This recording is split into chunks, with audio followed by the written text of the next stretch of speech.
The moon hung heavy over the Blackthorn territory, casting silver shadows through the ancient pines that had witnessed centuries of bloodshed. King Lucian Blackthorn stood at the edge of the clearing where his patrol had been ambushed, his steel-gray eyes scanning the darkness with predatory focus.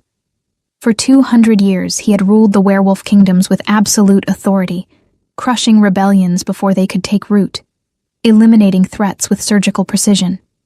His reputation was carved in blood and fear, and that was exactly how he preferred it. Power demanded respect, and respect was earned through strength, not mercy. Tonight's attack had been different, though, coordinated with unusual sophistication, targeting him specifically rather than his guards. Someone had studied his patterns, anticipated his movements, and that knowledge unsettled him more than he cared to admit. The silver blade had come from nowhere, slicing through his defenses before he could react. Silver, the ancient bane of his kind, forged with some kind of poison that burned through his supernatural healing like acid through flesh. His second-in-command, Marcus, had managed to drive off the attackers, but not before the damage was done. The wound across his ribs leaked black blood, the poison spreading through his system with every heartbeat. Lucian could feel his strength draining, his legendary power flickering like a candle in the wind. Pride kept him standing, kept him walking, deeper into the forest, rather than showing weakness before his pack. Better to die alone in the wilderness than let them see their invincible king brought low by a coward's weapon. The irony wasn't lost on him that his own philosophy, his insistence on showing no vulnerability, might be the thing that killed him. He stumbled against a massive oak, bark rough against his palm as his vision blurred. The poison was winning, shutting down his body system by system.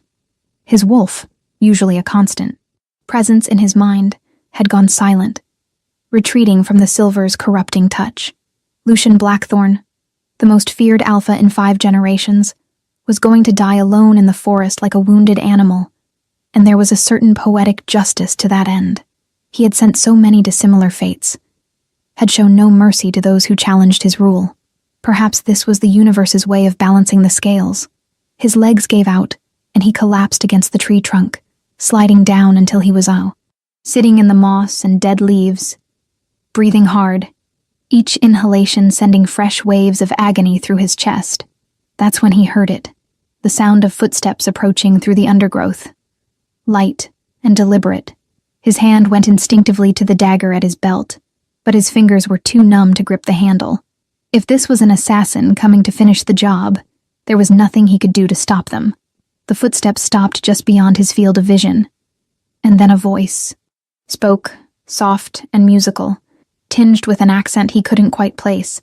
The voice said his name, not his title, just Lucian, as if she knew him, as if they had met before in some other life. He tried to focus, tried to see who was speaking, but his vision was fading, darkness creeping in from the edges. Then she was there, kneeling beside him, and even through the haze of pain and poison he could see that she was extraordinary. Her hair was dark as midnight, cascading over her shoulders in waves that seemed to absorb the moonlight rather than reflect it.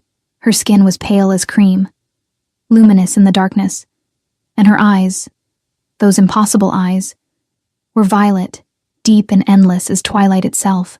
No werewolf had eyes that color. No creature he knew of possessed such an otherworldly gaze. She should have been afraid of him. Even wounded, he was dangerous. But instead, she looked at him with something like sadness, as if his condition genuinely pained her. Her hands moved to his wound without hesitation, pressing against the torn flesh, and he felt something flow from her touch, something ancient and powerful that had nothing to do with werewolf healing. The pain intensified for a moment, became so overwhelming that he nearly lost consciousness, and then suddenly, it began to recede. The burning sensation of the poison faded, replaced by a warmth that spread through his chest and into his limbs. He could feel his wolf stirring again, weak but present, no longer retreating from the silver's corruption. The woman's eyes were closed now, her face a mask of concentration, and he realized she was glowing, actually glowing, with a soft violet light that pulsed in rhythm with his heartbeat. This was magic, real magic, the kind that had supposedly died out centuries ago when the old bloodlines were exterminated. the kind of magic that his own grandfather had spent decades hunting down and destroying, claiming it was too dangerous to exist alongside werewolf society. If you're enjoying this story of forbidden healing and mysterious saviors, hit that like button and let me know in the comments what you think is going to happen next. Should Lucian trust this stranger? Or is this all part of some elaborate trap? Her hands lifted from his wound and the glow faded, leaving them in moonlit darkness once more. Lucian looked down at his ribs, expecting to see the gaping wound still weeping black blood, but instead found only smooth skin, slightly pink as if freshly healed, but otherwise perfect. The poison was gone, completely purged from his system, and he felt stronger than he had in hours, possibly stronger than he had before the ambush.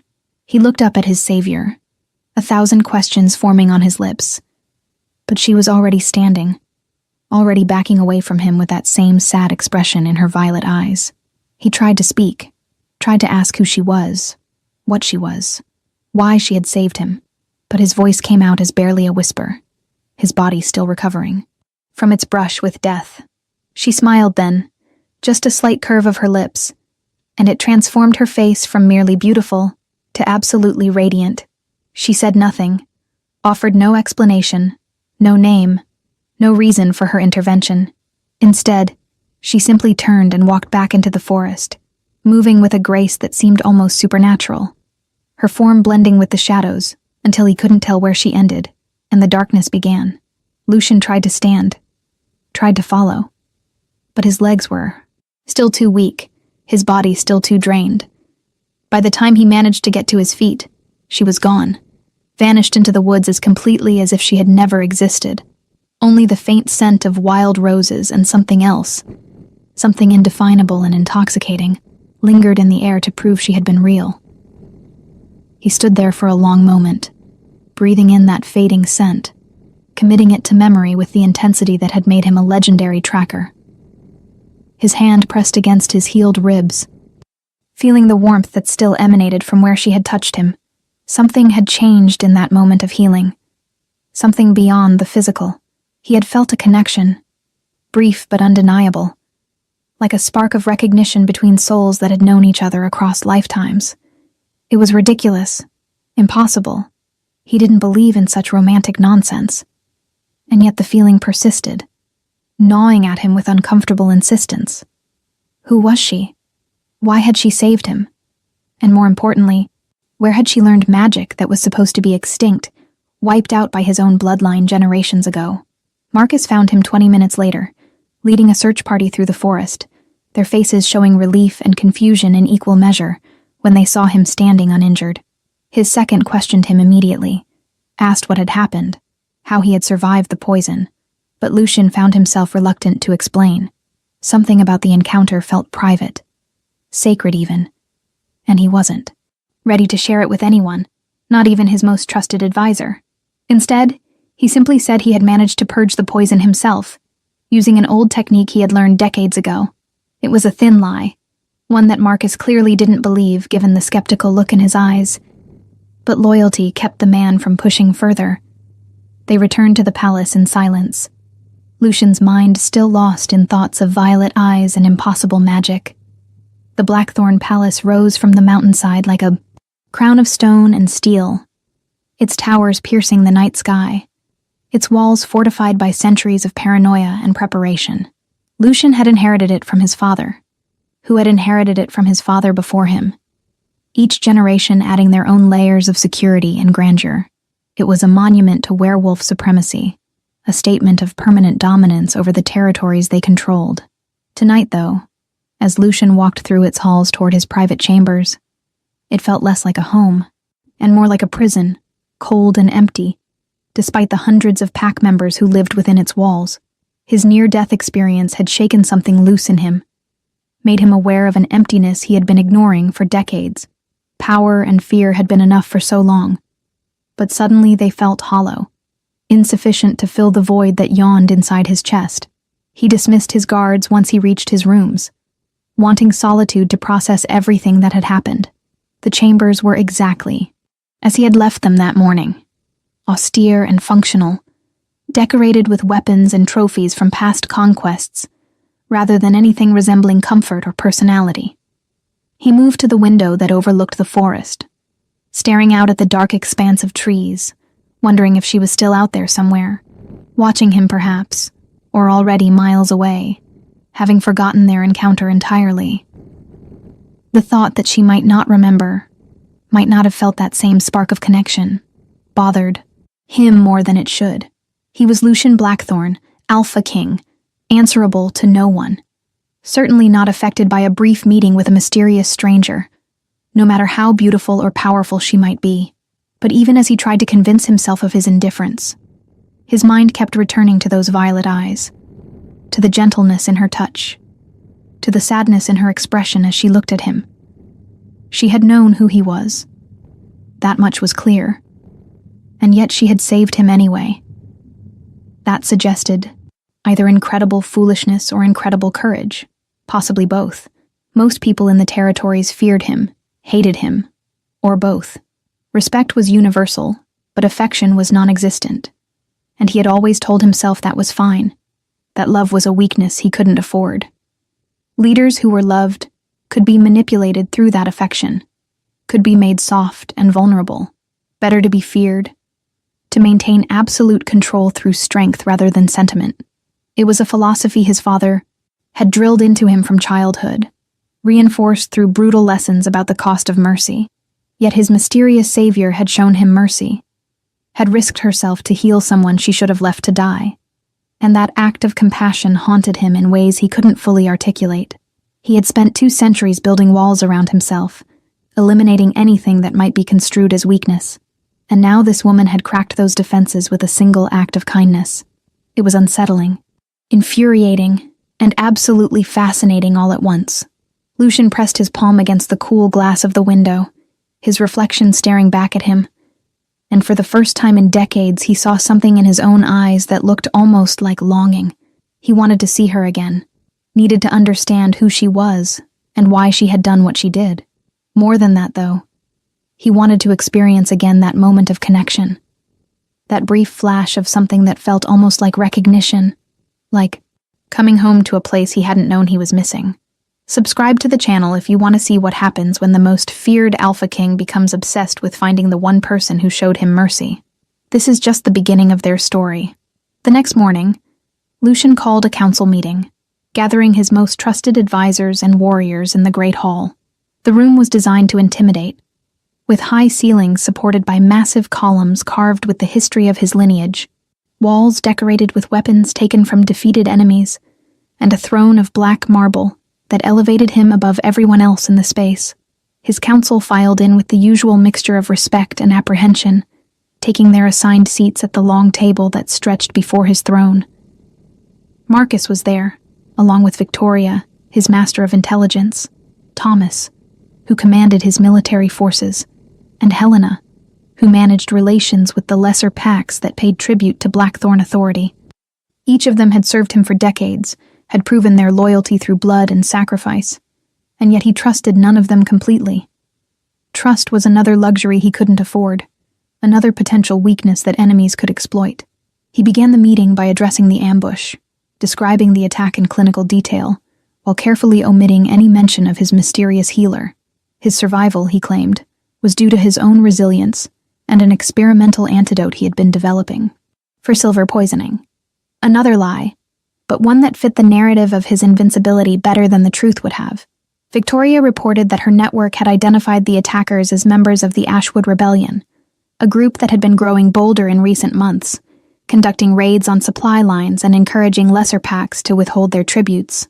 The Ashwoods were remnants of an old bloodline, one that his grandfather had supposedly eliminated during the Purge, a systematic campaign to destroy any werewolf clan that possessed magical abilities beyond standard shapeshifting. The mention of the Ashwood name made something click in Lucien's mind, a connection he hadn't considered before. If the Ashwoods weren't as extinct as everyone believed, if survivors had been hiding in the wilderness for generations, then perhaps his healer was one of them. It would explain the magic she possessed, the ancient power that no modern werewolf retained. It would also mean that she was his enemy, daughter or descendant of the very people who had tried to kill him last night. The irony was almost amusing. that the person who saved his life was connected to those who had nearly ended it. Almost amusing, but mostly it complicated everything in ways that made his head hurt. If she was an Ashwood, finding her meant infiltrating the rebellion, and that required a subtlety his reputation didn't accommodate. He gave Victoria new orders, told her to intensify surveillance on known rebellion sympathizers, to increase the bounty on Ashwood rebels, but also, and this he phrased carefully, to bring in anyone captured alive, rather than executing them immediately. He needed information, he explained, needed to understand the rebellion's structure and leadership, before crushing it completely. It was a reasonable justification, one that his council accepted without question. But the real reason was simpler and more selfish. He needed to find her, needed to look into those violet eyes again, and understand what had passed between them in the forest. Whether she was Ashwood or not, whether she was his enemy or his savior, he had to know. The obsession was already taking root, becoming something he couldn't ignore or suppress. The council meeting continued for another hour, covering routine matters of governance and security, but Lucian's mind was elsewhere, lost in thoughts of dark hair and pale skin and impossible magic. When he finally dismissed them, Marcus lingered, behind, waiting until the others had left before approaching the throne with the familiarity of old friendship. Marcus had been with him for over a century, had fought beside him in countless battles, had earned the right to speak more freely than most. He asked the question Lucian had been expecting, wanted to know what really happened in the forest, why his king was suddenly so interested in capturing rebels alive, rather than eliminating them as threats. Marcus was too smart, had known him too long, not to sense that something fundamental had shifted. Lucian considered lying again, maintaining the fiction of complete control and singular focus, but something in him rebelled against the idea. Marcus had been there through everything, through the worst of his father's cruelty, through the bloodbath that followed Lucian's ascension to the throne, through every dark decision and darker consequence. If anyone deserved the truth, or at least part of it, it was the man who had never once betrayed him. So Lucian told him about the healer, described her appearance and her magic, admitted that he needed to find her again, though he couldn't fully explain why. Marcus listened without judgment, his expression thoughtful rather than shocked, and when Lucian finished speaking, there was a long silence while his second processed the information. Finally, Marcus spoke, his voice careful and measured, suggesting that perhaps this obsession wasn't entirely about gratitude or curiosity. Perhaps, he ventured, the king had felt something else in that moment of healing, something he hadn't allowed himself to feel in a very long time. Lucian wanted to deny it, wanted to insist that sentiment played no role in his decisions, but the words stuck in his throat, because part of him recognized the truth in Marcus's observation. He had felt something powerful and undeniable, and it terrified him more than any enemy ever had. Emotions were dangerous. Attachments could be used against him, and yet he couldn't stop thinking about her, couldn't stop craving another moment in her presence. It was weakness, pure and simple, the kind his father would have beaten out of him. And yet he couldn't bring himself to care about the logical implications. Marcus advised caution, reminded him that if she was indeed an Ashwood, then any connection between them would be seen as betrayal by both sides. The rebellion would view her as a traitor for saving him, and his own people would see his interest in her as a dangerous distraction at best, collaboration with the enemy at worst. Political complications aside, there was also the question of whether her healing had been genuine mercy or calculated manipulation, a way to place him in debt or lower his guard for a future attack. These were all valid concerns, rational considerations that Lucian should have been weighing himself, but instead he found himself irritated by the logic, resistant to anything that suggested he should abandon his search. That reaction alone should have been warning enough that he was already in deeper than he realized. The next several weeks passed in a blur of frustration and mounting obsession. Victoria's intelligence network scoured the territories, following every lead, interrogating every suspect, but found no trace of a woman matching his healer's description. The Ashwood rebels remained elusive, striking at supply convoys and border outposts before vanishing into the wilderness like smoke. Lucian threw himself into the search with an intensity that bordered on madness, personally leading patrols into the forest, tracking scents that might be hers, investigating reports of strange magic or unusual sightings. His council began to worry, whispered among themselves about their king's strange fixation, but none dared question him directly. He was still Lucien Blackthorn, still the most powerful alpha in the realm, and his authority remained absolute even if his judgment seemed compromised. It was during one of these patrols, 6 weeks after the ambush, that he finally found something concrete. A small village on the northern border had been providing supplies to the rebellion, funneling food and medicine to hidden camps in exchange for protection from bandits. Victoria's spies had identified the operation, and Lucien decided to investigate personally rather than sending his usual enforcers. The village was small and poor, a collection of wooden houses clustered around. A central well, home to maybe 300 werewolves, who eked out a living through farming and hunting. They scattered when his patrol arrived, terrified of what his presence meant, knowing his reputation for harsh punishment of any collaboration with rebels. He found her in the village healer's cottage, tending to a child with a fever, her hands glowing with that same violet light he had seen in the forest. For a moment he could only stare, transfixed by the confirmation that she was real, that he hadn't imagined or exaggerated her beauty and power. She looked up at his entrance, and their eyes met across the room, and he saw recognition flash in those violet depths, followed immediately by fear and something else, something that looked almost like regret. The child's mother was there too, along with an elderly woman who must have been the village healer, both of them frozen in terror at the sight of the Alpha King standing in their doorway. His guards had surrounded the cottage, cutting off any escape, and he knew she understood that running was impossible. Comment below if you think she's going to run, or if she's going to try to explain herself. And don't forget to subscribe so you don't miss what happens next in this epic, supernatural romance. He dismissed the mother and the elderly healer with a gesture, his eyes never leaving his mysterious savior. They fled gratefully, taking the child with them, leaving the two of them alone in the small cottage. She straightened, to her full height, which still left her more than a head shorter than him, and faced him with a courage he had to admire. There was fear in her eyes, yes, but also defiance, a refusal to cower that reminded him of his own stubbornness. She spoke first, her voice the same musical tone he remembered from the forest, asking him if he had come to arrest her, or simply to satisfy his curiosity. The question was direct, almost challenging, and it surprised him into a moment of honesty. He told her he didn't know, admitted that he had been searching for her since that night, that he needed to understand why she had saved him. She laughed at that, a bitter sound without humor, and asked if he really didn't know, if he truly couldn't guess why someone might show mercy even to an enemy.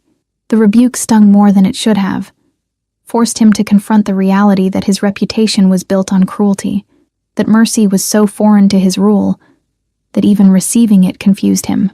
He stepped further into the cottage, noting the herbs hanging from the rafters, the mortar and pestle on the workbench, the simple furnishings that spoke of a life dedicated to healing rather than power. This was who she was. Not a warrior or assassin, but a healer. Someone who saved lives as naturally as he took them. She told him her name then, perhaps sensing that he would discover it anyway through interrogation of the villagers. Mira Ashwood, daughter of Rowan Ashwood, leader of the rebellion that sought to overthrow his rule and restore the old ways. The confirmation of her identity should have changed everything, should have made her his prisoner immediately, but instead, it only deepened his fascination. She was everything he should hate, everything his family had spent generations trying to destroy. And yet standing before her he felt no hatred, only an overwhelming desire to understand her, to bridge the impossible gap between them. She asked him what he planned to do now that he had found her, whether he would kill her to send a message to her father, and there was resignation in her voice, as if she had already accepted that outcome as inevitable. Lucien found himself saying that he had no intention of killing her, the words coming out before he had fully considered their implications.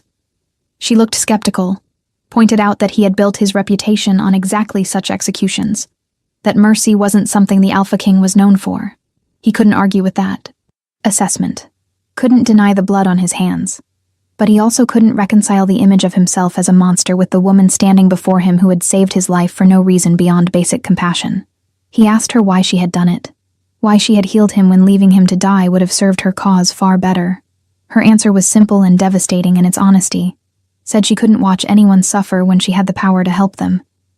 That healing wasn't something she could turn off based on politics or history. That philosophy stood in such stark contrast to his own worldview that he didn't know how to process it. He had spent centuries believing that survival demanded ruthlessness, that showing mercy was the same as showing weakness, that power could only be maintained through fear. Yet here was someone who possessed incredible power, magic that could probably kill as easily as it healed, and she chose compassion over vengeance every single time. It challenged everything he thought he knew about strength and leadership, forced him to question whether the empire he had built was actually as secure as he believed, or whether it was one spark away from burning down, because it was founded on fear rather than loyalty. He told her she was coming with him, back to the palace, and saw panic flash across her face. She assumed he meant as a prisoner, started to protest that taking her would accomplish nothing beyond enraging her father further, but he cut her off with a raised hand. Not as a prisoner, he clarified, but as a guest, under his protection. The distinction seemed meaningless to her, pointed out that his protection was the same as captivity if she couldn't leave. But he argued that staying in the village was no longer safe, that Victoria's spies had already identified this location, and more raids would follow. If she wanted to continue healing people, she would need the resources and security that only the palace could provide. It was manipulation, certainly, using her compassion against her to get what he wanted. But he told himself it was also practical, that bringing her into his household was the best way to keep her safe, while he figured out what to do about the impossible situation they found themselves in. Mira studied him for a long moment, those violet eyes seeing far too much. Reading intentions, he wasn't sure he fully understood himself. Finally, she agreed, but on one condition, that he allow her to send a message to her father explaining her choice, making clear that she wasn't betraying the rebellion, but simply trying to survive. Lucian agreed to the condition, though he knew the message would be seen as collaboration regardless of how she phrased it, knew that bringing her to the palace would be viewed as either a hostage situation or a defection by both sides of this conflict. The political ramifications would be severe, the risks enormous, but he found he didn't care about any of that nearly, as much as he cared about keeping her close, about having the chance to understand this woman who had turned his worldview upside down with a single act of healing. They traveled to the palace that same day, Mira riding beside him rather than in chains as his guards clearly expected. He could see the confusion and concern on his warriors' faces, could imagine the rumors that would spread through the pack within hours of their arrival. The Alpha King had brought home an Ashwood, daughter of his greatest enemy, and installed her in the palace as a guest rather than a prisoner. It was unprecedented, possibly insane, and absolutely guaranteed to cause political chaos. Marcus met them at the gates, his expression carefully neutral, but his eyes communicating volumes of worry and disapproval. Lucian ignored the unspoken censure, simply instructed his second to prepare chambers for their guest in the East Wing, rooms that were comfortable but also easily monitored, a compromise between hospitality and security. He walked Mira to her new quarters personally, aware of every eye watching them, every whisper following in their wake.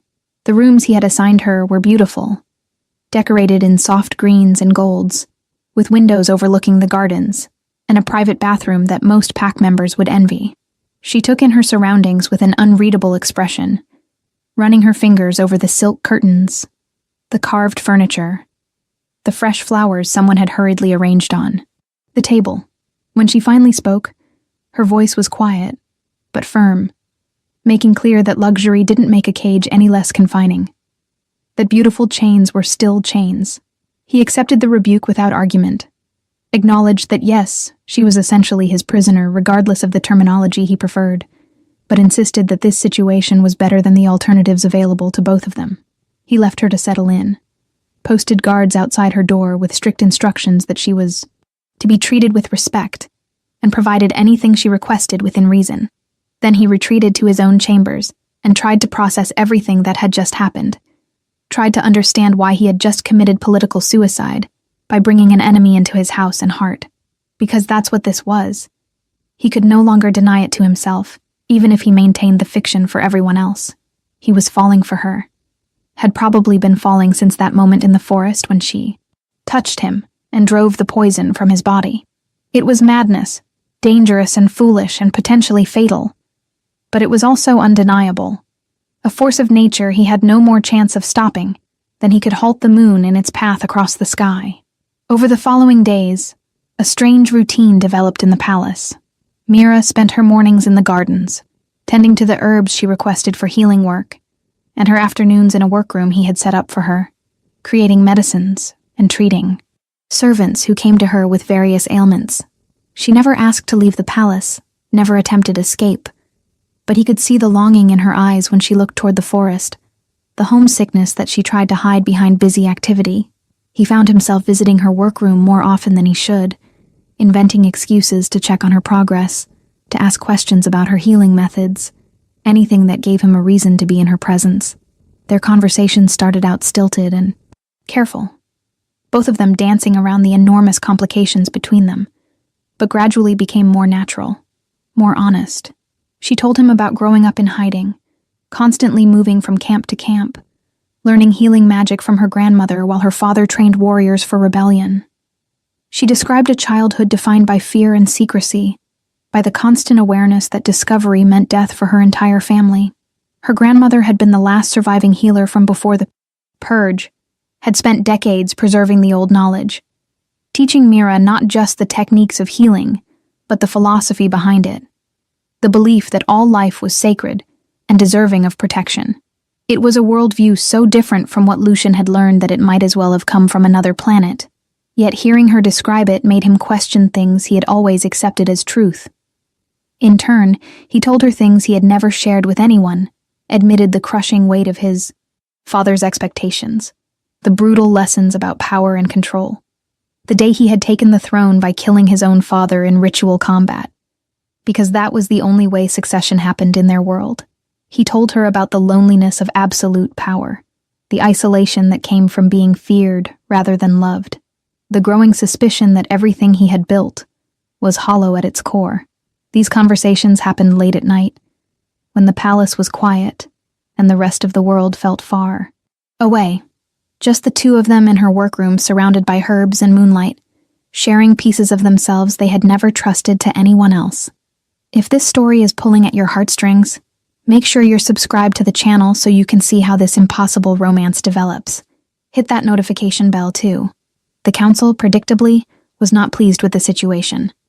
Victoria especially made her concerns known, argued that housing an Ashwood under their roof was dangerous regardless of Mira's apparent cooperation, that it made the king look weak and indecisive at a time when the rebellion was growing bolder.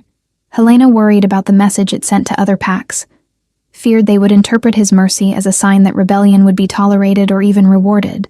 Thomas, ever practical, pointed out that every day Mira remained in the palace gave her father more time to organize a rescue attempt or retaliation, that they were essentially advertising a hostage situation that invited attack. Only Marcus remained relatively quiet during these debates, watching Lucian with knowing eyes, understanding that this was about far more than politics or strategy. The breakthrough came after Mira had been at the palace for nearly 3 weeks. A pack member was brought to the medical wing with silver poisoning, the same kind that had nearly killed Lucian during the ambush. The palace healers were at a loss, their conventional treatments proving ineffective against the aggressive toxin, and the warrior was fading fast, his body shutting down as the poison spread. Lucian made the decision to ask for Mira's help, knowing it would reveal to everyone the truth about his own survival, knowing it would raise questions he wasn't ready to answer. But watching someone die when he knew she could save them felt like a line he couldn't cross, a betrayal of the mercy she had shown him. Mira came without hesitation, worked over the dying warrior for hours, pouring her magic into him, with the same dedication she had shown in healing Lucian. The council members who had gathered to witness this last hope watched in stunned silence as violet light flowed from her hands into the warrior's body, as the black veins of poison gradually faded, as breath returned to lungs that had been still. When the warrior finally opened his eyes, weak but clearly going to survive, the room erupted in a mixture of awe and fear. They had just witnessed magic that shouldn't exist, wielded by someone who by all rights should have been their prisoner or corpse. The political implications were staggering, but in that moment all Lucian could think about was the exhaustion on Mira's face, the way she swayed on her feet from the effort of the healing, and how beautiful she looked despite being drained to the point of collapse. He caught her before she could fall, lifted her into his arms without thinking about propriety or appearances, and carried her back to her chambers, while his counsel stared after them in shock. He laid her gently on the bed, brushed the hair back from her face, and felt his heart clench at how fragile she looked in that moment. How much of herself she had just given to save a stranger who was technically her enemy. This was who she was at her core, not Ashwood or rebel or enemy, but a healer who couldn't watch suffering without trying to fix it, who poured out her own life force to preserve others' lives without thought for the cost to herself. He understood, in that moment, that he had been wrong about everything. That strength wasn't about how much damage you could inflict, but about how much good you could do despite the damage done to you. When she woke hours later, evening light streaming through the windows, he was still there, sitting in a chair beside her bed, watching her sleep, with an expression that would have shocked anyone who knew him. She smiled at him, soft and genuine, and asked if the warrior had survived. He confirmed that yes, the man was recovering well, that she had saved his life, just as she had saved Lucian's life, and that the entire palace was buzzing with talk of her power and mercy. She made a dismissive gesture, said it wasn't mercy, but simply what needed to be done, what anyone with her abilities should do when confronted with preventable death. He argued that most people with her power would have used it as a weapon rather than a tool for healing, would have let enemies die without a second thought, that her compassion was extraordinary, not ordinary. Their conversation was interrupted by Marcus, who entered after a perfunctory knock, his face grave with news that couldn't wait. The rebellion had sent a message, delivered by arrow to the main gate, wrapped around a stone thrown through diplomatic convention. Rowan Ashwood wanted his daughter back, accused Lucian of kidnapping and manipulation, and promised bloody retribution if Mira wasn't returned within 3 days. The message was blunt and threatening, exactly what Lucian would have expected from the rebel leader, but it was the postscript that caught his attention. A personal note to Mira asking if she was all right, if she was being held against her will, promising that rescue was possible if she gave the signal. The concern was genuine, the love behind it undeniable, and Lucian felt a twist of something that might have been jealousy, or shame, or both.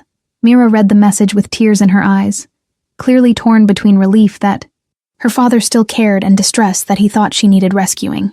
She insisted on being allowed to write a response, to explain that she was staying by choice, at least for now, that she wasn't being mistreated and that attacking the palace would only result in unnecessary deaths on both sides. Lucian agreed immediately, understood that her father deserved honesty, even if that honesty complicated everything. But as she wrote her response, carefully choosing words that would reassure, without revealing too much, he found himself wondering if she actually was staying by choice, or if she had simply accepted captivity as inevitable, if the connection he felt between them was mutual, or if he had been deceiving himself about her feelings. He asked her that question directly after she finished writing, needed to know where they stood, what this time together had meant to her, if anything. Mira set down her pen and looked at him for a long moment, her violet eyes searching his face, as if trying to read his intentions, trying to decide how much truth was safe to share. Then she admitted, voice barely above a whisper, that she shouldn't feel anything for him, that every rational part of her brain screamed that this was wrong, that he was responsible for so much suffering among her people, that her father would see it as the ultimate betrayal. But despite all that, despite the history and the politics and the impossibility of it all, she couldn't deny that something had developed between them, something that felt bigger than their individual choices or allegiances. The admission hung in the air between them, weighted with implications neither of them was ready to fully explore. Lucian wanted to close the distance between them, wanted to pull her into his arms and kiss away the conflict he saw in her eyes, but he also understood that pushing too hard too fast would only drive her away. Instead, he simply took her hand, threading his fingers through hers, marveling at how right it felt despite everything that said it should be wrong. He told her that he felt it too, this impossible connection, and that he didn't know what to do about it any more than she did, but that he wasn't willing to let her go. wasn't willing to return to a world where she didn't exist in his daily life. It was selfish, probably cruel, but it was honest. And honesty was all he had to offer her. The 3 days passed in tense preparation for potential attack. The palace. Fortifications strengthened. Patrols doubled. Every warrior on high alert for signs of rebellion assault. But the deadline came and went without incident. No attack materialized. No further messages arrived from Rowan Ashwood. Victoria theorized that Mira's response had bought them time, that her father was re-evaluating the situation based on her assurances of safety. Marcus suggested that perhaps the rebel leader was planning something more subtle than a direct assault, maybe attempting infiltration or sabotage instead of open warfare. Lucian honestly didn't care about the tactical implications as much as he probably should, more focused on the fact that Mira was still here, still choosing to stay despite having been given an out. Their relationship deepened over the following weeks in ways that terrified and exhilarated him in equal measure. Stolen moments became routine encounters. Late-night conversations evolved into shared silences, comfortable enough not to need words. He found himself changing under her influence, making decisions with mercy in mind rather than pure strategy, listening to petitions from pack members he would have dismissed before, considering outcomes beyond immediate tactical advantage. The council noticed, commented privately that the king seemed softer somehow, though none could agree on whether this was positive development or dangerous distraction. Victoria in particular warned that enemies would interpret kindness as weakness, would see his changing approach as opportunity to challenge his authority. Don't forget to leave a comment telling me your favorite moment so far. And please share this video with anyone who loves supernatural romance and complex relationships. The test of his transformation came when Victoria's network captured a group of Ashwood rebels during a raid on a supply depot. Protocol dictated immediate execution, a public display to discourage further rebellion, and his council pushed hard for following tradition. They brought the prisoners to him in chains, 6 werewolves ranging from barely adults to seasoned warriors, all wearing the defiant expressions of people who expected death and refused to beg for mercy. In the past, Lucian wouldn't have hesitated, would have confirmed the executions without a second thought, sent the heads back to Rowan Ashwood as a warning about the price of rebellion. But standing there with Mira's words about the sanctity of life echoing in his mind, he found he couldn't give the order, couldn't send people to their deaths when alternative solutions existed. He commanded that the prisoners be held in the dungeons, but kept alive. Announced that he would offer them a choice between exile or integration into palace service if they swore oaths of loyalty. The council exploded in protest, argued that this set dangerous precedent, that showing mercy to rebels would only encourage more rebellion. Victoria was particularly vehement, accused him of letting his feelings for an Ashwood cloud his judgment, of choosing sentiment over security. The accusation was accurate enough that he couldn't fully deny it, but he also argued that terror had been his governing philosophy for 2 centuries, and the rebellions kept growing anyway. That maybe it was time to try something different, to offer carrots alongside sticks and see if loyalty could be built on something other than fear. The argument that followed was the closest he had come to losing control of his council in decades, voices raised in anger, challenges to his authority barely veiled behind concerns for pack security. It was Marcus who finally broke the stalemate, pointed out that the king's decision was final regardless of their approval, that debating further served no purpose beyond undermining unity. The others subsided with clear reluctance, but the damage was done. The seed of doubt planted about whether their leader was still the ruthless tactician who had kept them safe for generations. Lucian dismissed them with frustration burning in his chest, aware that he had just weakened his position significantly, wondering if Mira's influence was going to cost him everything he had built. She found him that evening on the battlements, staring out over the forest as dusk painted the sky in shades of purple and gold. He expected her to thank him for sparing the prisoners, expected appreciation or validation, but instead she asked if he had made the decision because he genuinely believed it was right, or because he thought it would please her. The question caught him off guard, forced him to examine his own motivations more honestly than he wanted to. He admitted he wasn't entirely sure, that maybe it had started as wanting to please her, but became something more as he thought through the implications, that mercy might actually be strategic, rather than weak, if it could convert enemies into allies. She seemed satisfied with that answer, stepped closer to him, until their shoulders were touching, her warmth seeping into him despite the evening chill.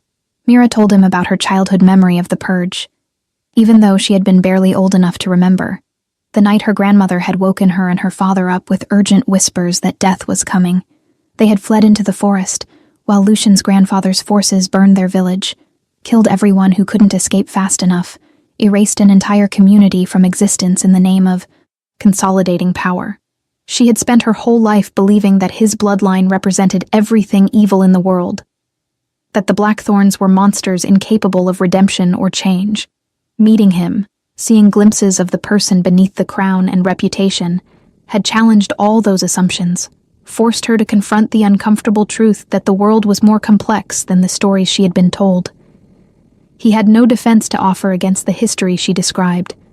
Couldn't argue that his family hadn't committed atrocities, that innocent blood didn't stain the throne he sat on. All he could do was acknowledge the truth of it, admit that he had inherited a legacy of cruelty, and for most of his life had perpetuated it without question. But he also told her that she had shown him a different path, that her example of compassion, despite having every reason for hatred, had cracked something open inside him, made him see alternatives he had been blind to before. Change wouldn't happen overnight. Reversing centuries of policy couldn't be done with a single decree. But he was trying, genuinely trying to be better than the history that defined him. She turned to face him fully then, reached up to cup his face with both hands, her touch gentle and grounding. She said she could see the effort, recognized the difficulty of unlearning patterns that had been reinforced throughout his entire life, and that effort mattered more than immediate results. Then she kissed him, soft and hesitant at first, giving him the chance to pull away if this wasn't what he wanted. But pulling away was the last thing on his mind. Instead, he wrapped his arms around her waist and deepened the kiss, pouring all his complicated feelings into the connection, everything he couldn't adequately express with words.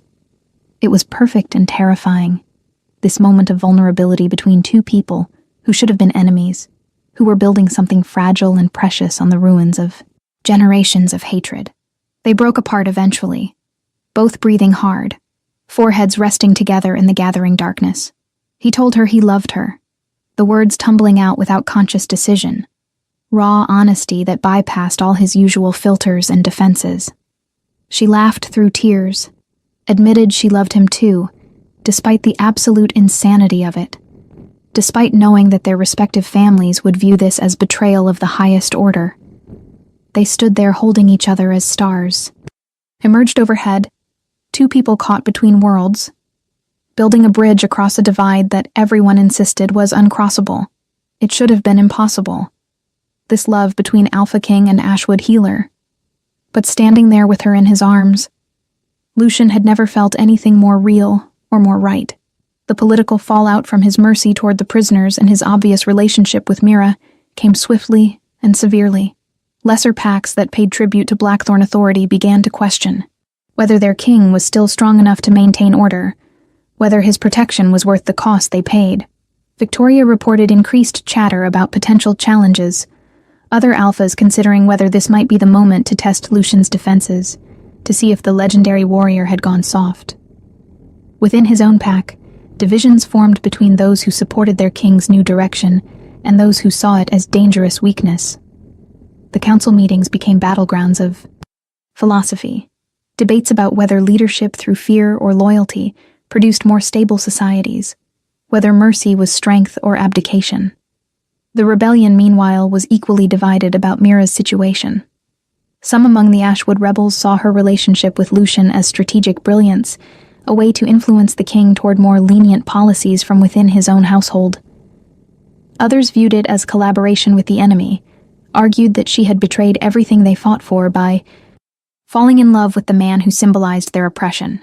Rowan Ashwood himself maintained public neutrality, neither condemning nor endorsing his daughter's choices. But Mira received messages from old friends expressing disappointment, calling her traitor, questioning her loyalty to their cause. The pain of those accusations was evident in her eyes, even as she insisted she was trying to change things from the inside.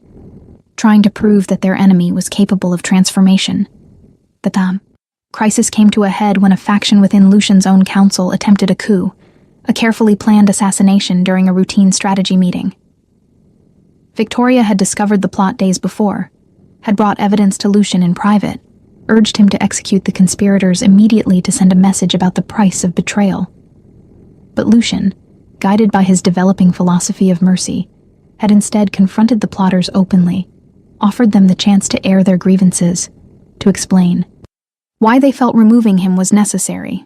It was a calculated risk, trusting that transparency and dialogue could diffuse the situation better than violence. But it was also a test of whether his new approach had any merit or was simply naive idealism that would get him killed. The confrontation was tense and volatile, accusations flying about weakness and corrupted judgment, conspirators arguing that his obsession with an ashwood had compromised his ability to lead effectively. He didn't deny his feelings for Mira, didn't attempt to minimize their influence on his decisions, instead argued that questioning inherited assumptions wasn't weakness, but evolution, that a leader who couldn't adapt to changing circumstances was doomed regardless of how fearsome their reputation. He challenged them to explain how 2 centuries of brutal suppression had failed to eliminate rebellion, how fear-based rule had left him surrounded by people who would rather kill him than voice concerns directly, how that represented success in any meaningful sense. The argument that followed was the most honest conversation his council had probably ever had. Years of suppressed doubts and concerns finally voiced openly. Some agreed that the old ways weren't working, that constant rebellion suggested systemic problems beyond simple enforcement failures. Others maintained that the solution was more brutality, not less, that backing down from established precedent would only invite chaos. What surprised everyone, including Lucian himself, was when Marcus finally spoke up in clear support of the king's new direction, argued that strength without wisdom was just violence, that Mira's influence had made their leader more effective, not less. The endorsement from his most trusted advisor shifted the dynamic, gave others permission to express similar thoughts, and gradually the room divided into clear factions of old guard versus new philosophy. Hit that like button if you're as invested in this impossible romance as I am, and don't forget to subscribe to see how their story concludes. The coup attempt collapsed not through violence, but through debate, the conspirators finding themselves unable to maintain unified opposition when half the council ended up agreeing with Lucian's reasoning. He offered them the same choice he had given the Ashwood prisoners: swear renewed loyalty, and embrace the changing direction, or accept exile with their lives intact.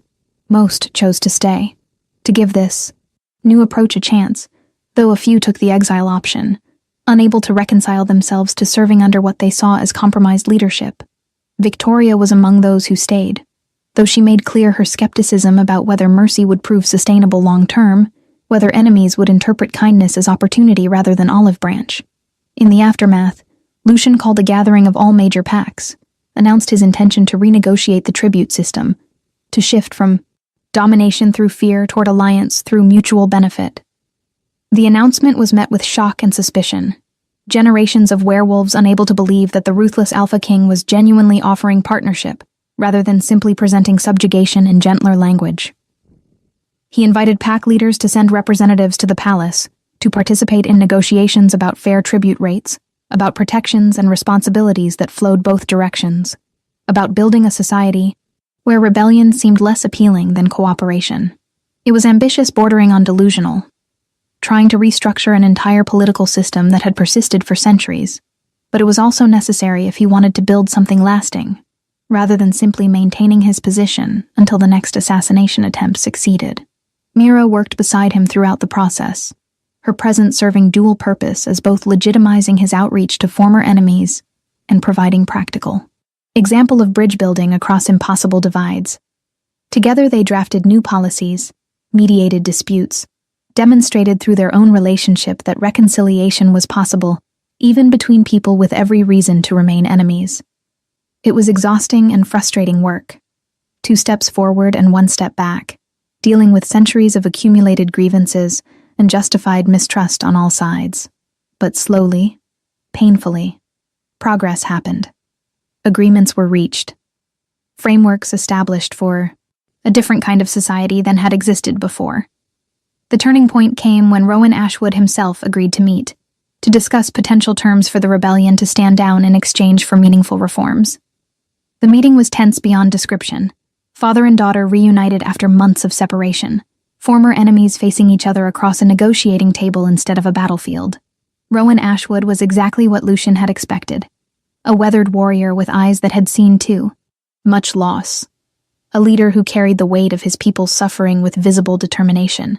He studied Lucien with undisguised hostility, clearly struggling with the reality of his daughter's relationship with the man he had spent decades fighting. The negotiations took days, both sides testing limits, pushing for advantages, neither willing to appear weak before their respective followers.